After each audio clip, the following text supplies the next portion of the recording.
Hey, hola, ¿qué tal estás? Bueno, pues efectivamente, vengo a contarte que he compartido escenario con el puto lobo de Wall Street, o, lo voy a decir en inglés que últimamente está más de moda, with the fucking wolf of Wall Street. En este vídeo te voy a contar cómo fue, te voy a contar qué nos contó, te voy a contar también cómo fue la experiencia, bueno, no te voy a contar toda la experiencia, pero sí parte, y además te vamos a dejar con una entrevista que le hice hace unos meses y que creo que es súper interesante, donde vas a descubrir un montón de información sobre las ventas, el emprendimiento y muchas cosas que te van a hacer reflexionar seguro, ¿de acuerdo? Quédate y empezamos. Bueno, pues seguramente lo primero que te preguntas es cómo pasó, ¿verdad? Cómo llegamos al punto en el que efectivamente compartí escenario con él y cómo fue el momento en el que empezamos a pensar ni siquiera en esa posibilidad. La verdad es que es una historia muy inspiradora, evidentemente pues es mi historia de cómo empecé con Level Up y cómo hemos llegado hasta este punto. Si nos sigues hace un tiempo, me imagino que sabrás que después de todos estos años pues hemos crecido bastante, pero al final yo empecé con simplemente pues una pequeña sala de formación llena de amigos, de familiares, gente que me apoyaba.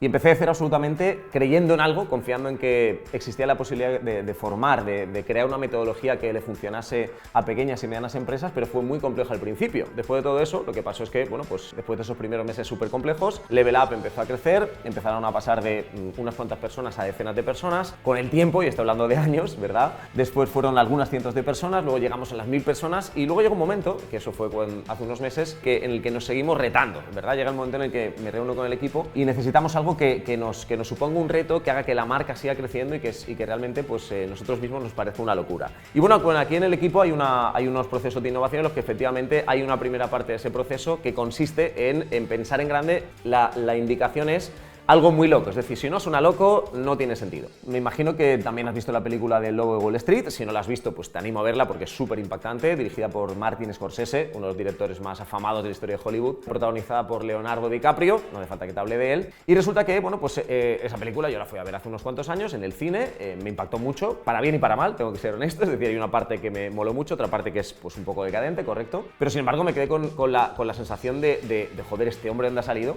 Pero bueno, en la parte final de la peli, como te decía, se muestra que Leonardo DiCaprio, que hace de Lobo de Wall Street, se reforma, se da cuenta de sus errores y cuando sale se dedica al mundo de la formación. Empieza a compartir pues parte de lo que le permitió construir ese equipo de ventas en su empresa, parte de lo que le permitió pues montar toda esa historia, todo ese imperio que montó a lo bestia, ¿no? Y yo en aquel momento me quedé con eso, empecé a buscarlo, empecé a seguirle a la verdadera persona, a Jordan Belfort, el verdadero Lobo de Wall Street, y desde entonces, si nos sigues a Level Up y me sigues a mí, sabes que me encanta formarme a mí y yo he ido y seguiré yendo muchas veces a Estados Unidos a formarme con los que son para mí los mejores del mundo. Y yo lo tenía como en el radar desde entonces, ¿no? Me he formado con muchísima gente y decía, hostia, me encantaría algún día formarme con Jordan Belfort también. La cuestión es que estaba la cosa ahí, ¿no? Y llegó un momento en el que con el crecimiento de Level Up y esas miles de personas en nuestro curso de formación y la cuestión de, hostia, estamos trayendo a gente grande, pero ¿cómo traer a gente todavía más grande, ¿no? Pues hubo un momento en el que alguien del equipo o yo mismo propuso ese nombre, ¿no? Y claro, al principio es como que dices, wow, estamos realmente hablando de esto, estamos realmente planteándonos la posibilidad. Y al final, pues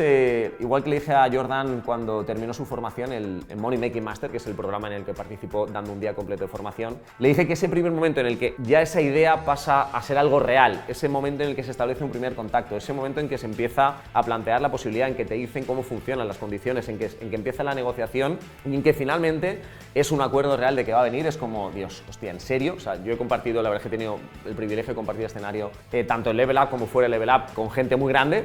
Ha habido pues grandes ponentes que si nos sigues pues seguramente habrás visto. Y el hecho es que ni siquiera imaginarme que podía compartir escenario pues con una celebrity mundial, una de las personas que más sabe de venta en el mundo mundial. Hostia, era como, de verdad esto va a suceder. Bueno, y al final pues llegamos a ese acuerdo, presentamos Money Making Master, hubo esas cientos de personas que aceptaron la propuesta y esa posibilidad de que viniera, porque además una de las cosas que les dije a la gente que al final vino es que habitualmente Jordan Belfort da formaciones para auditorios muy grandes, ¿verdad? Para grandes aforos, hablamos de miles de personas. Y el hecho de que pudieran verle solamente unos cientos de personas, yo creo que fue una experiencia fantástica, ¿no? Y además, y esto pues lo dejaré para otro vídeo, para otro curso o quizá nunca lo compartiré, ya no solamente es la experiencia en la sala, lo que compartió, la formación que compartió, sino el hecho de conocerle, ¿no? Conocer a una persona así, tener la oportunidad de convivir un día entero con alguien que está a ese nivel, la verdad que fue una experiencia única, lo dejo ahí, tiene un nivel de sabiduría y una capacidad para expresarlo realmente extraordinaria. La gente estuvo allí, sin duda aprendió muchísimo, además conjuntamente con el resto del programa fue pues algo tremendo, súper agradecida a la gente, muy potente, muy práctico. Y el hecho es que si no estuviste allí, pues seguramente te preguntarás, ¿no? ¿De qué habló Jordan Belfort? Esto pues solamente tienes la oportunidad de volver a verle en España donde sea, pero es verdad que hace unos meses le hice una entrevista que está dentro del acuerdo de la colaboración que definimos. Una entrevista que vamos a compartir por primera vez de forma pública para todos vosotros y en la que, pues, es verdad que solamente es como media hora de entrevista, pero el hecho es que de escucharlo unos minutos uno ya se da cuenta, uno ya intuye e incluso uno ya genera esa energía, ese deseo de cambio. Así que te animo a que estés preparado, a que tomes muchas notas y a que disfrutes de esa entrevista con Jordan Belfort. La verdad es que fue, pues, el preámbulo, ¿no?, de su participación aquí con Level Up en Money Making Master y que, repito, pues espero que te inspire y que te guste muchísimo, ¿de acuerdo? Muchas gracias por estar aquí, te dejo directamente con la entrevista y si no conoces Level Up, no tardes en probar alguna de nuestras conferencias gratuitas, en venir a reiniciar tu negocio o hacer algo porque estamos ayudando a miles de personas, estamos consiguiendo ser la escuela de negocios con mayor número de casos reales, de empresas reales, consiguiendo resultados increíbles y si todavía no he llegado, solamente faltas tú, así que te esperamos, ¿vale? Te dejo la entrevista y chao.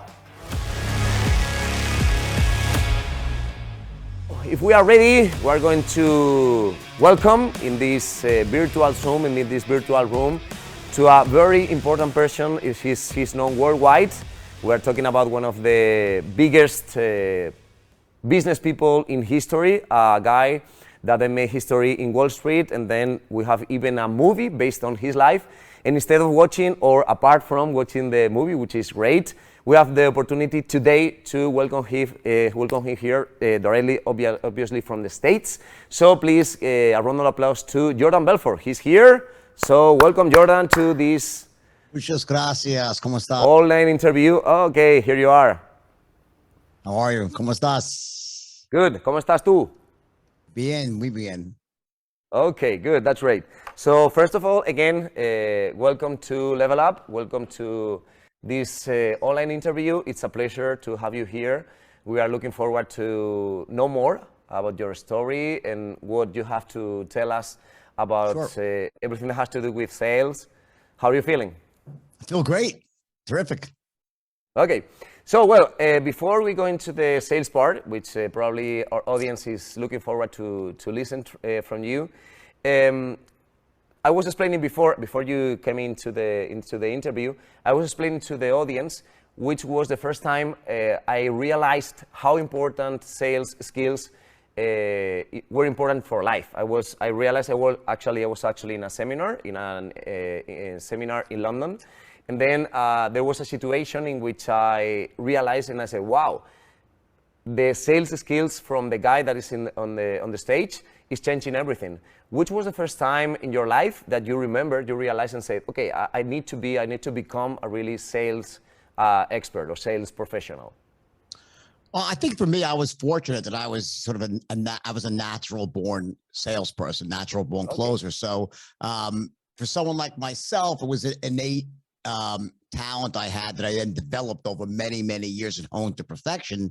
So I think for me, it was more like the opposite in the sense that I was blessed with natural sales ability at the highest level. And then I had to go work the other way and realize, well, there are also other skills outside of sales that are important when it comes to growing a business and making money. That being said, I'm certainly the exception to the rule. 99.99% of the world struggles with the ability to sell and communicate effectively. Yep. And what happens is if you lack that one skill, it makes it very difficult to become successful. You have to work twice as hard. You find yourself in many situations where you might know in your heart that you have the best product, service, the best value to offer, but you have an inability to get that point across to a prospect. And it's very frustrating, and it stands in your way of making money. It stands in the way of growing a business. It stands in your way of raising money. So it's of all the skills that are required for success, it's by far the single most important skill of all. That's it. I agree. I don't know how it is exactly in the States. I've been in the States many times, actually many times to get more training from you guys because I think you are the best in the world in this sense. So I go often to the States. And you were talking about that, but in Spain it's quite clear that most of the entrepreneurs, it's not that they are not sales experts, it's that they don't even get training on sales. So what would you say to the people that has, as you said, a great product or service, they do their best to become the best in their sector, in their industry, but when it comes to sell, they have a problem. They don't feel comfortable, they doubt, they have fear. What would you say to them, talking about the need to improve in that area? Well, for starters, when you look at any product or service, what is the value? What is it worth? So the equation for that is it's worth whatever it's actually worth, and then either multiplied or divided by the person explaining it to someone else. In other words, you could have a product that's worth X and you're awful at explaining it, so it's worth X, times 0.5. It's half of X, right? And conversely, you can have a product that's just okay, yet you're so good at explaining the value proposition to other people that by the time you're done, people are thinking it's worth twice as much as the intrinsic value. So that X factor really is, are you multiplying or are you dividing the value of what you have to offer? So that is, it's crucial, I think, unless you're a sadomasochist, where you want to be multiplying the value versus dividing the value of what you're offering, right? That's the one side of the equation. The other side of the equation is that sales, influence, and persuasion is a learnable skill. Like, I don't care what your level is right now, if you were blessed with incredible natural gifts or you're the opposite end of the spectrum, you can vastly and quickly improve your ability to sell, influence, persuade, and communicate in a very short period of time. So to not do that is almost like just ridiculous. It's self-defeating not to do that. Wow, that's impressive. Actually, I explain sales or the sales process in different ways, but I have never thought of it like okay, given a product service, it has a level of value, and then your impact on the sale depends on whether it's going to become better or worse. And even if it can become better, it's like way better, right? If you in the mind of the prospect, right? In the mind, I mean, it's worth what it's worth. But if you're explaining it to someone, either you could do a really good job of it, and you build up the value proposition, and or you could just say that something has full value. What's the best way to explain it? And any level that's less than that, you're diminishing the value of your product. So it's not that you have to blow it up and make it better than it is, but let's just say that the best that it can possibly be explained, that represents full value of your product. And then there's all these other people that are trying to explain it that are terrible at explaining your product, and it comes across as not being that great when it actually is, which is very sad. Wow, that's great. I hope people is getting some notes, because even though it's going to be a short interview, I think there are some tips and some reflections that are really, really great. Thank you, Jordan. What about, I mean, we agree, we've talked before, and then we agree, and you always say that in order to be better on business and sales, and I would say even in life, it's important to work on the mindset. It's important to look inside, to make like an analysis of how you think, and then change some of the thoughts before trying to get better results. Which three would you say are the most limiting beliefs in the area of entrepreneurship or sales for the people that is making business in the States, probably in the world? Which three beliefs we have to start to pay attention to, and then even try to change them? I would think that one for sure is that I'm not entrepreneur material. Like, I'm really not I'm not like a natural entrepreneur. I'm not meant to be an entrepreneur. I'm sort of just wasn't raised that way and never looked at myself that way. So if you have that belief, it's very, very damaging. And, you'll probably be throughout your life faced with many opportunities to start a business, to grow a business. But if in your heart of hearts, if you have a belief that says, I'm not entrepreneur material, you probably won't take action. You'll think about it, you'll talk about it, maybe you'll even draw up a business plan, but when it comes to that moment of truth, you won't pull the trigger. So that's a very damaging belief. Another one is that I'm not a salesperson. I'm not comfortable with selling. Sales is evil, it's manipulative. That's a very damaging belief. In fact, I saw that one play out firsthand in my parents. They were just, they educated professionals that could have easily sold their services to people. They just worked for other people for a paycheck and struggled their whole lives. That's a very damaging one as well. And then I think the probably the most damaging one of all is that the world happens to me. I'm a creature of circumstance, not that I make my own destiny. Like, I just believe in destiny, that either I was destined for greatness or I was destined for mediocrity, and not that I have the ability to essentially change my own world. People that have that belief, which is a very toxic belief, they tend to spend a lot of time blaming everybody around them for their problems. They justify not having money or success in their life, and they also complain all the time. So those three things are very, very toxic. And of course, the next question would be, is it really possible to change the people that is listen to you and they think, okay, I'm that guy. I'm the guy that thinks that I have limited skills or power to improve my business. Can you really change that? Can it really think different with help, with some tools and with a different approach? Well, I think I think that it's the answer is yes, it's possible.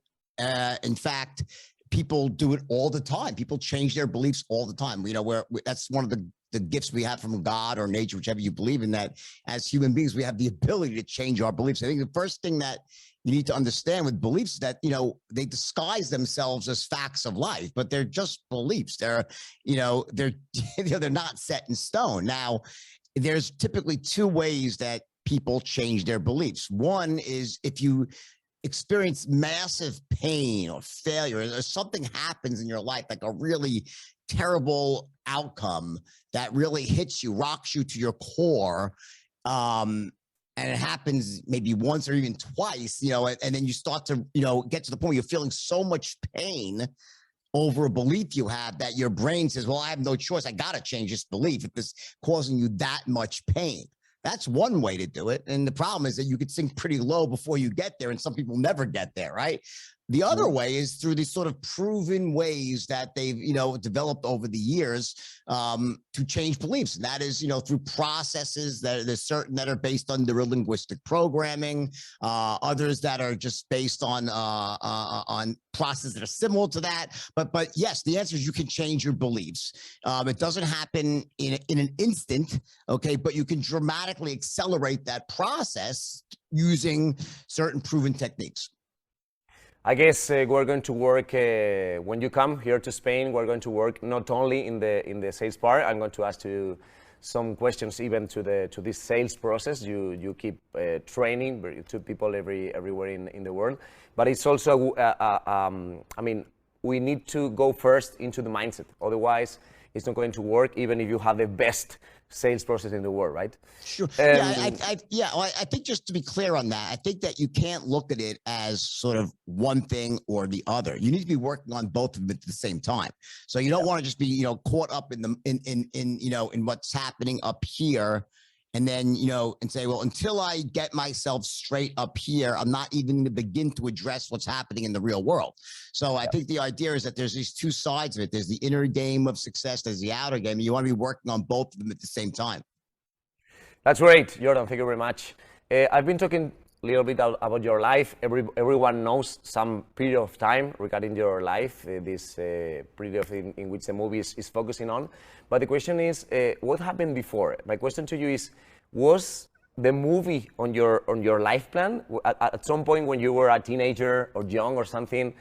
When did you really want to make a difference, to become rich, to break the rules in Wall Street? Was it on the plan, or it just happened?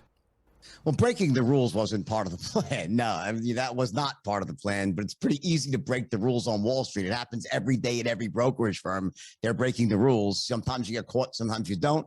I'm not saying that makes what I did right, but certainly it was sort of like I wasn't the first person to break the rules, and I won't be the last, and it's happening every day, right? I just broke them, you know, in more grand style, and I got really, really, you know, big when I was very, very young, and it stuck out like a sore thumb, right? That being said, in terms of my desire to be wealthy, I mean, God, I mean, I can go back as far as I can remember as a kid, always really wanting to be wealthy. I think I saw it on TV and, you know, different shows that we had growing up and movies. And I think also the neighborhood that I lived in, you know, we weren't wealthy. I grew up like, you know, lower middle class, and we had just enough money to know how little we had. So I wasn't growing up in poverty where there was no way out. There was a very clear path out of where I was. If you wanted to be rich where I grew up, anyone had we had great education. You know, everybody wanted to be rich. It was nothing like, you know, there's some neighborhoods that is very sad and damaging where, like, you know, it's like chaos around you, and it's very hard for someone to break out of that. That was not where I grew up. I grew up in an area where upward mobility was valued, education was valued. We didn't have a lot of money, but we knew that just maybe 10 miles to the east of us were these really rich neighborhoods where the rich people lived, and that's what we all wanted. So I think that was something that really played a big role in it. But I always wanted to be rich. That's right. When I said break the rules, maybe I did not myself clear. I did not mean the part in which you break the rules in the movie. Yeah, it was a general concept in which do the things different or try to innovate, sure, try to not follow the rest, right? Yeah. So I mean, I think that I was always sort of that mindset, looking for a better way, a unique way, and that's how my mind worked since I was very young. And I think that, you know, the benefit that I had was that when I went down to Wall Street, I worked at a very large firm, at a very big firm. And they were selling these, you know, big New York Stock Exchange stocks. And then the market crashed on my first day, which is true. Just like the movie, it crashed on my first day. And then Wall Street basically was, you know, closed down for a time, so to speak. You couldn't get a job anywhere. So I was forced to go to this very small firm that was selling penny stocks. So I saw both sides of the market. You know, I saw the biggest firms, how they operated, so how the smallest firms operated. I noticed how there was a sort of inability of the average kid to get a job at one of the bigger firms. So what I did is I sort of found this middle ground between the two, and then I enabled these young kids who really had no shot of achieving massive success. I allowed them to sort of have that same benefit of going down to Wall Street. So the linchpin was teaching them the straight line system. I developed a way of teaching them how to close that really equalized them and allowed them to compete. And it was magical. And it allowed these young kids without much education, without a lot of sales ability, to compete with the biggest brokers on Wall Street.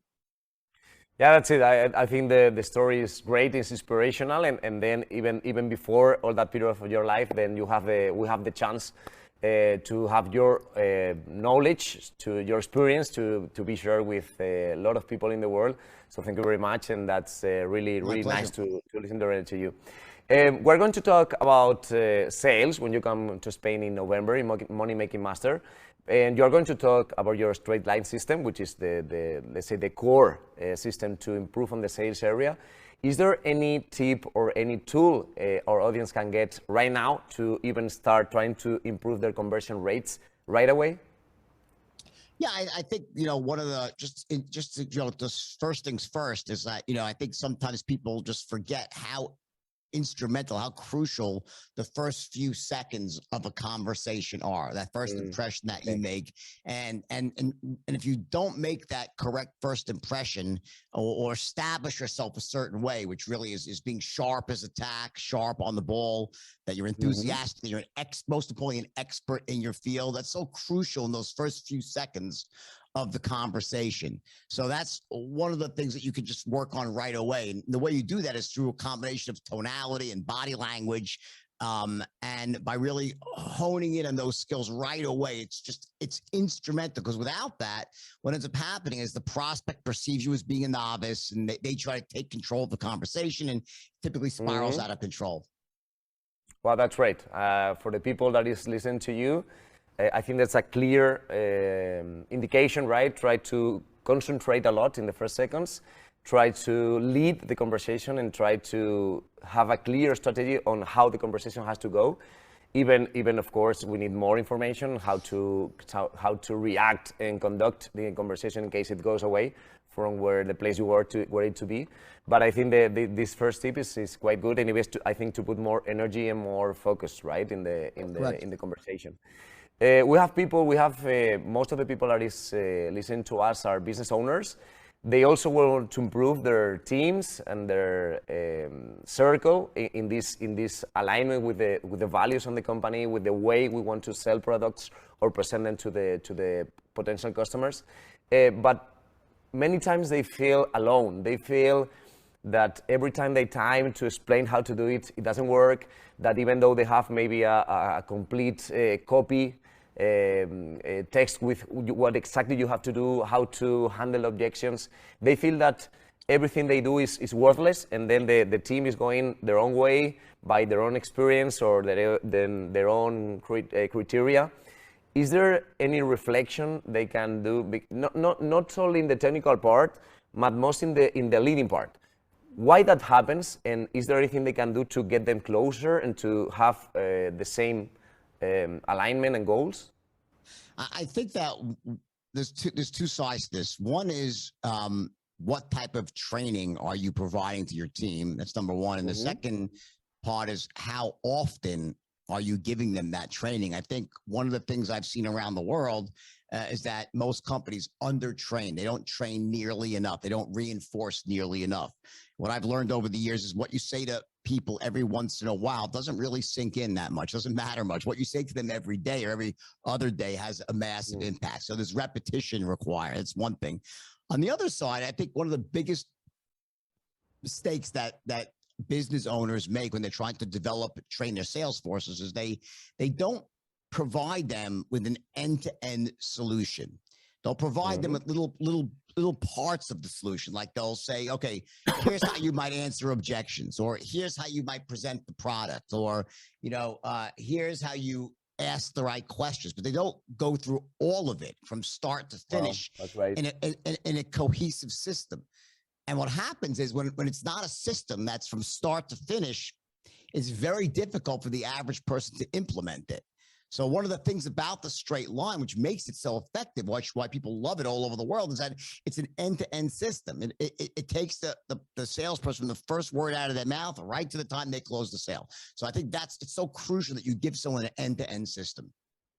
Wow, Jordan, that was impressive. I mean, both thoughts are really great. The first one, we don't really insist enough. We don't talk about enough. We don't have enough training sessions or meetings. That's a thing that I was talking to you before, what they can do right away. That's one thing they can start doing.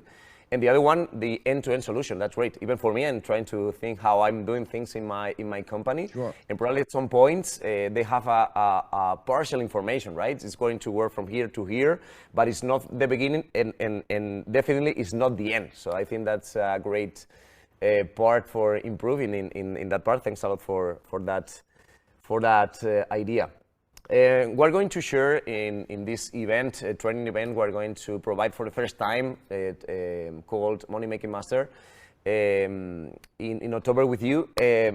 Why is it important, would you say, to a guy, because in Spain, the word master, we normally translate it as a training course, a master like it was a training course. But when I present the program, I insist that I want you to become a master. You have to become a master of the wealth, money, sales. Why is it important for everybody to put it as a goal? I need to become that. I need to get to that point.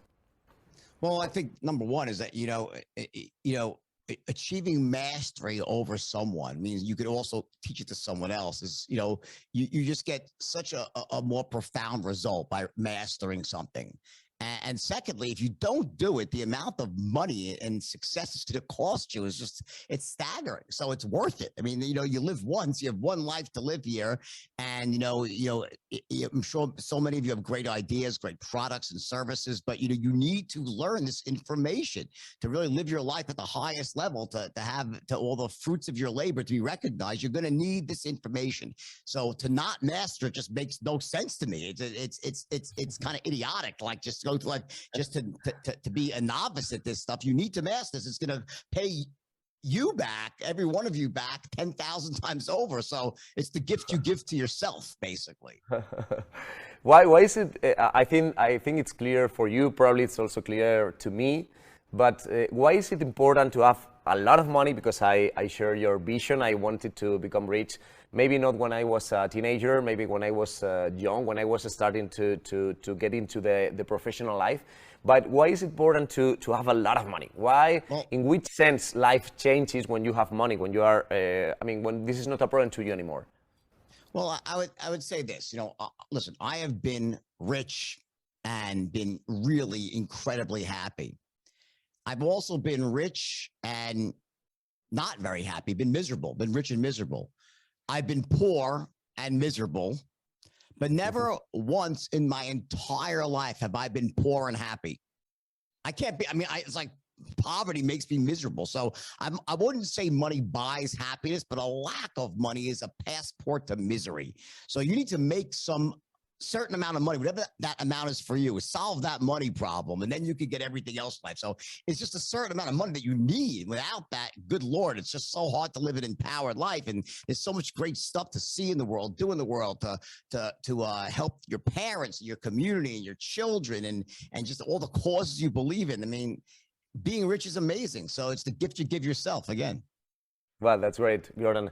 Last two questions. The first one is, most of the audience are already running a real business. So which would you say are the main obstacles to taking the business as it is right now, let's say, to that wealthy business? It's not a business that is selling a lot or is reaching their revenue goals or whatever it takes. It's also a business that has revenue and benefits. Which would be the main obstacles to get it from where they are to where they want to be? Well, I think one of the biggest obstacles many young or smaller entrepreneurs face is they struggle with delegating authority. They struggle with that, and they also don't know how to do it correctly. You know, how to correctly delegate authority. And without that, you're gonna, you'll be that classic entrepreneur says, yeah, everyone I hire is an idiot, and we all have been there as entrepreneurs, and sometimes you feel it's true, but at the end of the day, you have to look in the mirror and say, if it's got to be on you as the entrepreneur. You need to learn to hire the right people, and that requires, by the way, being able to sell your vision to them, and then also delegate authority effectively. That's one thing for sure. Another thing is that, there's this dance that you do between sales and operations, between front office and back office. And there's you have to learn, you have to invest in back office operations as well to systemize your business. You have to, there's this sort of steps you take. The first step, you need to test, then you optimize, then you systemize, then you delegate. So it's learning how to basically do that. So if those two things, I think, are the main things that hold people back. Wow. That's great, Jordan. And then the last one, we're going to run a new program that is called Money Making Master here in October in 2023 in Spain. And then you will have a long session, around 6-hour session with all the entrepreneurs that want to be there. They have to be a special type of member in Level Up. It's called Top Level Pack. It's not for everybody. They need to have a previous sales and business background, but everybody that is watching right now in the live session are Top Level Packs.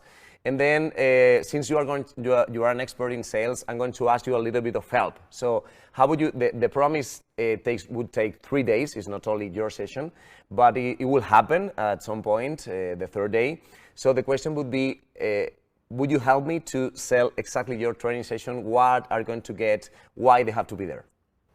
Well, it's going to be basically a turnkey solution of how you take your business and scale it. How do you, it's not about starting a business. I think everyone there already knows how to start a business. That's why you're there. But it's how do you take a small business and turn it into a big business? And I'm going to be focusing on a couple of things in there. One of them is obviously sales, how to scale it from a sales perspective, but also on the marketing side and the rules of entrepreneurship. Because there are certain tactics and strategies right now that are so easy to execute, so crucial, things like with artificial intelligence that allow you to scale very rapidly for a very small amount of money. So I'm going to be going through all of that from end to end. It's going to be a very, sort of comprehensive approach to how you scale your business. Wow, I hope everybody will be there. Jordan, it's been a pleasure to have you here. I started my business like 10 years ago from scratch, and then it has been growing, and now it's like a dream to me to be talking directly to you. I saw you in a movie even before that I started my business, so this is a great moment for me, and it will be even better when I can give you a hug in person in Sounds good, my friend. Spain. I look forward to it. Thanks a lot. See you soon. I give, please, a round of applause to Jordan Belfort. Thank you very much. Bye-bye, Jordan. Thank you. Thanks, everybody. Thank you very much. Bye-bye.